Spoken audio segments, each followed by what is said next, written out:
खुलुमबाय गिबि गिबियावनो बर'नि निउस पर्टेल नायगिरि बयनिसिमबो दिनै मोनसे गोनांथार हाबाफारि लानानै बेहाय सानसुमैफोरनि सावरायमेल जुथुमनाय जादोंमोन गरेस्वर बिष्णु राभा नब्लाङाव बे जोबोरै गोनां थार आयदाखौ लानानै सावरायनाय जादों। बेनो जाहैबाय बाथौइज्म आरो फैबाय थानाय बाथौ सेन्सासखौ जेनेरेल सेन्सासखौ लानानै सावरायनाय जादों। बेहाय दिनैनि सानसेनि हाबाफारियाव जों दिनैनि बे मेहेरगोनां सानसुमै मेलखौ बेखेवनानै होयो गरेस्वर बियाबनिनो इएम महेस्वर बसुमतारी बिथाङा आरो बेनिफ्रायनो आब्रुथि गोनाङै दुलाराय बाथौ बोथोरनि मानगिरि आफादगिरि सभाराम बसुमतारी बिथांनि दैदेननायाव दिनैनि बे सानसेनि हाबाफारिया खुंफुंजादों।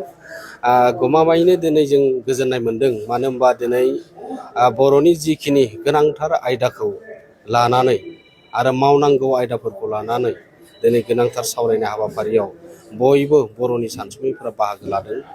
दुलाराय बाथौ गौथुमनिफ्राय आरो कर्डिनेसननिफ्राय गोसो गोथारै जोंनि सानसुमै बिथांमोनखौ गोसो गोरबोजों बरायदों। गोनां गोनां बाथ्राफोरखौ लानानै दिनै जोंनि गेजेराव बाथौ सिबियारिनि गेजेराव बर' माहारिनि गेजेराव बेबायदि मावफारियाव जोङो मुखुब जानानै सावरायनो हानायानो जोंनि देरसिन खौसेथिनि बाथ्राखौ फोरमायदों।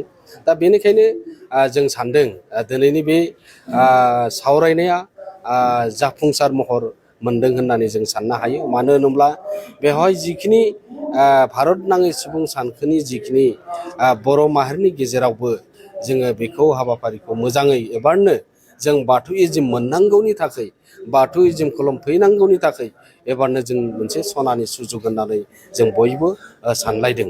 आरो बेखौनो जों दिनैनि गेजेरजों जों रोखा खालामनो हादों। जों बयबो जोङो बेखौ हेफाजाब होलायनांगौ।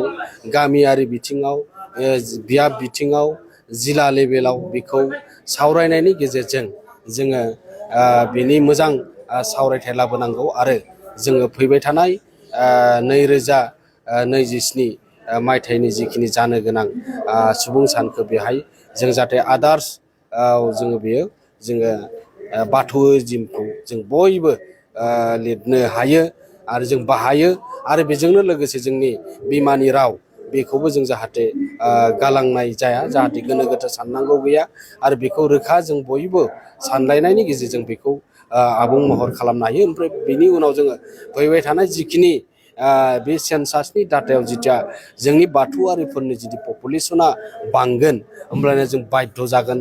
जोङो गभर्नमेन्टजों जों सावरायनानै बेखौ जोङो गोजौ लेभेलसिम बेखौ सावरायनानै पार्लियामेन्टसिम जुदि लांनायनि हानायनि बेयाव सावरायजानाय पास जायोबा निस्सय बे बाथौ कलमा निस्सय फैगोन। आरो बियो दिनै गिबि खेबनि थाखाय नङा। जोङो बार बिनि सायाव जों सावरायनांगोन। दिल्लीयाव थांनानै सावरायनांगोन। जोंनि बिटिसि गभर्नमेन्टजोंबो जों सावरायनांगोन। आसाम गभर्नमेन्टजोंबो जों सावरायनांगोन। डिपार्टमेन्टलिबो जों सावरायनांगोन। बेयो सानसेनो जाना फैनाय नङा। जोङो दा बेखौ बाथौइज्म मोननांगौनि थाखाय जोङो आगानसे जोङो दावखोदोंसै। जोङो बयबो जोङो दिनै बाथौ लिरनो हायो, नाथाय कलमखौ मोननांगौनि थाखाय जोङो बयबो सांग्रां जानांगोन आरो जों बेखौ जोंनि रायजो राजाफोरनि बाथौ सिबियारिफोरनि बर' हारिनि गेजेराव रोखायै जों फोरमायना होनो हानांगोन। आरो बेखौनो दिनै बे सानसुमैफोरखौ लानानै गुवारै सावरायनाय जादों आरो बियो मोनसे जाफुंसार महर मोनगोनखौ दुलाराय बाथौ गौथुम आरो कर्डिनेसन जानानै मिजिंथिनाय आरो जोङो बेखौ उननि समावबो दिनै गोख्रोंनि सायाव गोख्रोंसिन मावफारि लानानै खामानि मावलांबाय थागोन।